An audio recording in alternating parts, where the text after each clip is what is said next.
Саламатсыздар, урматтуу көрүүчүлөр, назарыңыздарда аргументтен кошкабар жаңылыктар топтому.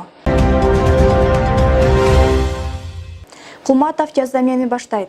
Кубанычбек Кулматовдун акчага төлөй турганда жаза алып түрмөдөн чыгышы коомчулукта түрдүү суроолорду пайда кылды. Эң негизгиси анын дагы бир мурунку кесиптеши Албек Ибраимовдун 15 жылга соттолуш менен да салыштырып жатышат.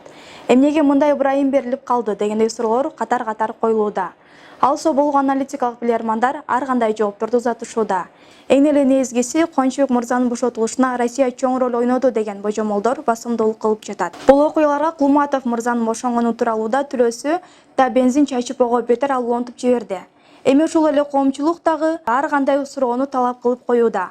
Кубанычбек мырза эки айрылыш жолдо ойлонуп турган сыйт. Биринчи жолу тынчып эч нерсеге аралашпай, бийликтин ачуусуна тийбей, өз окатын кылуу. Ал эми экинчи жолу эгерде чындап эле Кулматов Россиянын таасири менен түрмөдөн бошонгон болсо, алар менен алакасын күчөтүп, эл аралык геосаясий оюндарга аралашып кетүүсү толук мүмкүн. Биздин бийлик үчүн өтө кооптуу болуп жаткан март жана апрель айларындагы акыбалды курчутуу үчүн бир топ татаал окуяларга аралашып кетүүсү да ыктымал. Бул ойлордун чын бышыгы аз эле калган жаз айларында билинет. Күтө туралы. Шаршембек Абдыкеримовдун 100 граммдан кийинки сөзү.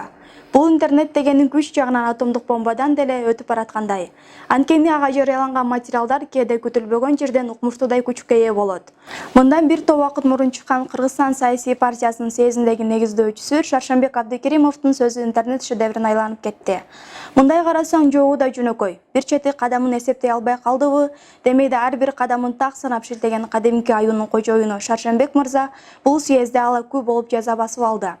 Тартылган тасма кээде бардыгын ачык эле көрсөтүп коет. Абдыкеримов мырза трибунага чыгып алып, өзүн абдан эркин сезди. Оюнда эмне болсо ошону айтып жатты.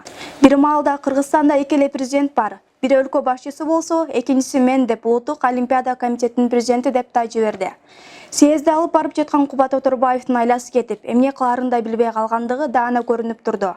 Съездде катышып жаткан үлкөндөр, парламенттин спикери, фракция жетекчилери жана башка чакырылган коноктор өздөрүн бир топ эле ыңгайсыз сезип отурушту. Эмнеге биз жогоруда айткандай, демейде ашыкча аракетке жол бербеген. Баарына көрүнбөй көмүскөдө жүргөн Шаршембек мырза съезд учурунда ээн эркин жүрүм-турумга жол берди. Айрым аналитиктер Кыргызстан партиясынын бийлик менен жакын мамиледе түзүп жаткандыгын айтышууда. Булар азыр эле парламенттин шайлоодо жеңишке жетишерин шек санабай калган өңдүү. Артынан ар кандай сөздөр ээрчиген капчыктуу көпөстөрдүн партиясы карапайым элге ак дилинен кызмат кылып береби? Буга чейинки бул партиянын парламенттик 5 жылдык ишмердүүлүгүндө элге берген далай убадаларын уйга жетиргендигин коомчулук жакшы билет. Биздин шайлоочулардын алдыңкы кимди шайлайбыз деген өтө татаал маселе ачык бойдон калат. Элибиз өлкөбүздүн келечеги үчүн чындап аракет кылуучуларды так билип шайласа жакшы болот эле. Сиздер аргументтен кошкабар жаңылыктар топтомуна күбө болдуңуздар. Кайрадан жүз көрүшкөнчө аман болуңуздар.